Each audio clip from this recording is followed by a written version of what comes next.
E aí, galera, boa noite, beleza? Falar aqui hoje sobre esse crime aí, né, que nas últimas semanas aí teve uma grande repercussão aqui em Brasília, né? Então aí pra quem não é daqui, pra quem não acompanhou, foi um caso aí de dois homicídios, né? Então foi um tiroteio lá na Ceilândia.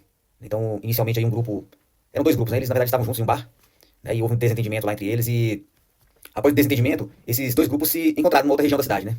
Como eu não sei. Enfim, não vou entrar nesses detalhes aí. E lá surgiu um confronto, né? Então a Hilux, né? Eram dois carros, uma Hilux e um grupo estava numa Hilux e outro grupo estava no Palio. Então o grupo que estava numa Hilux estavam parados conversando com um cara na janela da caminhonete, né? E o Palio encostou do lado e começou o tiroteio. Então dessa troca de tiros aí, todos foram atingidos, né? Inclusive o cara que estava em pé lá na porta do carro. Então aí resultou na morte de duas pessoas. Dos três, eram três dentro da Hilux, desses três, dois foram a óbito, né? E o outro também foi atingido. Então, os dois que estavam no Palio também foram atingidos, né? Esses aí foram socorridos e foram para o Hospital Regional de Ceilândia. Né? E lá, inclusive, foram presos, né? Então, enquanto eles estavam no hospital, os policiais foram lá e deram voz de prisão aos dois, né? Então, o sobrevivente da Hilux, né? Ele se dirigiu, né? Com os dois corpos dentro do carro a uma região administrativa, outra região administrativa aqui de Brasília, né? Do Distrito Federal. Lá ele foi resgatado por um grupo, não, uma dupla, né? Um casal. Né? Ajudaram ele a fugir lá da cena, né? Então, diante desse cenário aí, assim, várias perguntas surgiram, né? A mídia trazia algumas informações. Então, assim, o jornalista muitas vezes traz uma informação ali sem um conceito teórico, né? Técnico. Então, ele termina gerando mais confusão em quem está assistindo, né? Querendo entender ali a dinâmica, né? Então ela dava ali, por exemplo, o fugitivo, o nome do rapaz era Matheus, né? Esse que tava, o terceiro membro da Hilux que sobreviveu, que saiu do local do tiroteio ali, com os dois corpos dentro do carro e foi pra uma outra região administrativa. A mídia dava ele como autor dos dois homicídios, por exemplo, né? Então, o cara tava dentro do carro, por que ele vai responder pelo duplo homicídio, né? Então aí, pra quem estuda, pô, o nego tentou ali ver se cabia ali um dolo eventual, uma culpa consciente, né? Mas nada disso aí é aplicável a essa situação. Então, até mesmo se ele ocultou, se ele poderia responder pela ocultação de cadáver, ele não teve a intenção de ocultar o cadáver. Ele fugiu do local do crime com os dois corpos, né? Ninguém sabe se ainda com vida ou se vieram a morrer no decorrer, né, nesse percurso, né, da Ceilândia até a Ponte Alta do Gama, ou se já morreram no ato do confronto do tiroteio. Mas ele saiu daí com aqueles dois corpos, né? E nem mesmo a omissão de socorro não cabe. Ele estava numa situação de perigo, né? Da própria vida dele, né? Ferido. Então, no contexto, no cenário ali, aparentemente ele não tinha como ele fazer algo diferente. Então, assim, muitas dúvidas surgiram também com relação ao casal que foi ajudá-lo, né? Que deram fuga para ele. Eles cometeram um crime, eles são partícipes dos crimes, né? Então, com base nessas dúvidas, com base nesse cenário todo, né, eu tive alguns indagamentos, né, vários colegas e tal, questionário sobre qual crime, né, o casal que deu fuga responderia, né, se eles seriam partícipes ou se responderia por um crime independente, autônomo. Né, então, eu entendi que o melhor se abordar aqui no momento seria o tema concurso de pessoas, né? Então, quem responde pelo quê? O casal que ajudou na fuga, qual a responsabilidade deles, né? Quem é autor, quem é partícipe, né? Então, com base nesses questionamentos aí, eu decidi abordar esse assunto aqui, concurso de pessoas, né? Então a gente podia falar com esse crime, com esse caso, nós poderíamos aqui abordar aqui inúmeros aspectos aí do Código Penal, né? Aí daria um baita curso de Código Penal esse crime, esse contexto, esse cenário aí. Mas aí eu decidi falar sobre concurso de pessoas, né? Então só sobre concurso de pessoas aqui já tem muita coisa para se falar. Né? Nós temos aí o conceito de autoria, de coautoria, de participação, de autoria imediata, né? De autoria colateral, por exemplo. Então, concurso de pessoas é quando dois ou mais agentes ali colaboram para a prática de um crime, né? Ou contravenção penal. Então aí nós temos aí os artigos 29 ao 31, né, do Código Penal, né, que tratam desse tema. Então eles versam aí que o artigo específico, né, ele versa que é quando dois ou mais agentes praticam, né, um crime, né, ou contravenção penal. Então todos eles responderão por um crime único, né, mas cada um na medida da sua culpabilidade. Então assim, por mais que a pena seja única, né, que o crime seja único, a pena ela varia de acordo com a medida da culpabilidade de cada um, da participação de cada um. Essa aí é a teoria monista, né, adotada no Brasil. Ou seja, um único crime, mesmo com vários agentes, né. Então aí inicialmente, né, autoria, né, é o conceito que define quem deve ser considerado o autor do crime, né. Então aí com relação à autoria, a teoria adotada é a teoria restritiva, né? Então, o autor é aquele que pratica a ação principal, né, prevista no núcleo do tipo penal, digamos no caso do homicídio, né? Então, quem mata, né, a ação de matar, quem comete essa ação é quem vai ser considerado o autor do crime, né? Então, para diferenciar aí autor de partícipe, né? Então, aí, nesse caso, a teoria já é objetivo formal. E ela diz que autor é aquele que realiza a conduta principal, né? Matar, por exemplo. E partícipe é aquele que colabora, né? Sem realizar a ação, né? A conduta principal, né? Ele presta ali uma ajuda material, né? Ou moral, mas não executa ali a ação principal, né? Então, moral, nós podemos dizer que é instigar, né? Fazer nascer a ideia ali, né? Estimular alguém a praticar o crime, né? Induzir já é. A ideia já existe, né? Na cabeça da pessoa e o agente ali, ele persuade, né? Ele convence, ele bota. Aqui em Brasília nós chamamos de botar pilha, né? Bota pilha ali para que o cara vá lá e faça realmente o que ele já tinha pensado, planejado, né? Então, já a ajuda material consiste no auxílio, né? Então, é fornecer meios ali, recursos para execução da empreitada, né? Então, ele empresta uma arma ou ele dá fuga, né? Então, todos responderão pelo mesmo crime, né? Seja quem executou efetivamente o crime ou aquele que prestou qualquer tipo de auxílio, né? Eles responderão pelo mesmo crime.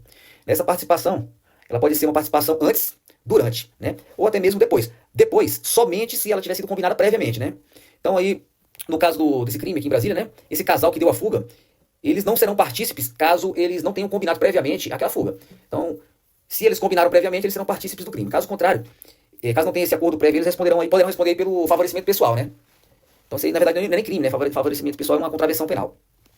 Então, Então essa teoria aí, objetivo formal, né, que diz que o autor é aquele que realiza a conduta principal e partícipe é aquele que colabora, assim, realizar o núcleo do tipo penal, né, ela apresenta uma limitação, pois ela não explica bem os casos de autoria intelectual ou autoria imediata, né. Então ela é complementada pela teoria do domínio do fato, né, que considera autor também aquele que controla a ação criminosa, ainda que ele não pratique lá o núcleo do tipo, né. Então ela explica muito bem aí a autoria imediata e a autoria intelectual, né. Já falei da autoria e de participação, agora eu vou falar de coautoria. A coautoria ocorre quando duas ou mais pessoas, né, elas praticam juntas ali a ação principal, né, com um acordo de vontades, né, que nós chamamos de vínculo subjetivo, né, o liame subjetivo, nesse acordo de vontades. Então, no caso em apeça, se os dois membros do palio atiraram, né, há coautoria, né. Então, ambos são autores do homicídio, né, e da tentativa. Ou seja, eles serão coautores, né. Agora, se os dois membros do palio, se os dois membros atiraram, serão coautores. Agora, se apenas um, né, atirou, o outro pode ser partícipe, né. Agora, sobre a autoria imediata que eu falei, né, que é quando o agente se vale por exemplo, de um agente sem culpabilidade, né, como instrumento ali mero instrumento. Então, digamos aqui que, vou criar aqui um personagem fictício, digamos que João manda um doente mental, ou uma criança, né, matar alguém. Então, o autor nesse caso é o João, mesmo ele não tendo praticado um núcleo do tipo, né, perfeito? Então, essa não é a única hipótese, né? Nós temos outras, por exemplo, de autoria imediata, né, por erro do executor, né, digamos que o executor o autor induz o executor a erro, né, digamos que o médico entrega aí a uma enfermeira uma substância tóxica, né, dizendo ser morfina. E ela aplica ali sem saber, né, e causa a morte do paciente, né. Então o domínio do fato nesse caso é do médico, então logo ele é o autor, perfeito? Um outro caso aí de autoria imediata é por coação, né, coação do executor. Então o autor coage alguém a praticar um crime. Se a coação é moral e irresistível, né, o coagido ele não tem culpabilidade, né, ele não comete o crime. Por exemplo, no mesmo caso, né, um médico ele obriga ali a enfermeira a aplicar o veneno, né, sob ameaça de matar a sua filha. Ela sabe que ali tem um veneno, mas ela age dolosamente, mas sem culpabilidade, né, ela age com inexigibilidade de conduta diversa, ela foi forçada a fazer aquilo, né, ela foi coagida moralmente, né. Então, vamos mudar aqui um pouco, já trazendo para um outro tópico, né, do assunto concurso de pessoas. Digamos que, inclusive fugindo um pouco desse caso real, né, mas ainda sobre concurso de pessoas. Digamos que duas pessoas combinam um furto a uma residência. Eles acreditavam que aquela casa estava desocupada, não tinha ninguém ali, né, um fica no carro e o outro invade a casa ali para furtar. Entretanto, quando ele invade a casa, ele se depara com um morador, tem alguém lá dentro, né, então diante dessa situação ele termina matando a pessoa para cometer o furto. Então, nesse caso, como o que ficou no carro quis participar de um crime menos grave, que era apenas o furto, aí ele será aplicada a pena deste, né, do furto, né. Então, ela pode até ser aumentada ali, até a metade, né? Caso, na hipótese de ter sido previsível, né, o resultado mais grave. Essa aí é a teoria chamada de cooperação dolosamente distinta, né? Então, só um parênteses, né? Para falar brevemente sobre o concurso aparente de pessoas, que já é outro tópico, né? Muita coisa sobre esse assunto. Então, concurso aparente de pessoas, né, também chamado de pseudo-concurso, é uma situação em que a participação de um agente não se enquadra como concurso de pessoas, mas parece, né? À primeira vista ele parece, né? Parece enquadrar-se como concurso de pessoas, né? Digamos aí, vou pegar o mesmo agente ali fictício, né? João. João e Pedro, né? Pedro, nesse caso, sendo um menor de idade, né? 17 anos. Eles combinam ali matar Maria, né? José arma o João, né? José não. João ali arma o plano, entrega a arma a Pedro, né? Que vai lá e executa. Nesse caso, o Pedro ele é inimputável, né? Por ser menor de 18 anos, né? Mas ele possui discernimento. Então ele não é meramente um instrumento. Então não cabe aqui a questão da teoria da autoria imediata, né? Então não se pode dizer que ele foi mero instrumento. Então aqui nós não teremos a teoria imediata, mas sim um concurso aparente de pessoas, né? Então, do agente na participação, não se enquadra porque o menor não comete crime, perfeito? Mas sim um ato infracional. Então é isso, galera. Com relação a esse crime da Ceilândia aí, por fim, né, eu entendo que o rapaz ali que fugiu com a caminhonete, com os dois corpos ali, ele, a depender da investigação, né, tá em curso, ele sequer responderia por tentativa de homicídio contra os ocupantes do Palio, porque o Palio, nós temos imagens, né, imagens foram divulgadas na mídia, que o Palio parelha ali com a Hilux e começa ali a troca de tiros. Então, presume-se que o pessoal da Hilux agiu em legítima defesa, né? Então não há que se falar ali em homicídio da parte dele, né? E provavelmente nem sequer os homicídios na modalidade tentaram contra os membros do Palio, porque se ele reagiu, ele estava em legítima defesa. Ele está fugindo e tal, isso aí pode ser por conta de outros crimes que ele tenha cometido anteriormente, né? Como foi divulgado na mídia, que ele já responde por um homicídio, responde por tráfico de drogas e tal. Mas não por conta daquele caso ali específico. Então, assim, a mídia traz muitas informações desencontradas, né? Ficou muito essa dúvida com relação ao casal lá que prestou essa fuga para ele. Então, é basicamente isso, né? Resumidamente, o casal que deu fuga não responde pelos homicídios, pelas tentativas, eles não são partícipes do crime, eles são meramente... Eles prestaram um auxílio ali posterior sem combinação prévia com o Matheus, né, que foi o rapaz que fugiu, baleado, inclusive. Então eles respondem ali por favorecimento pessoal, é só isso.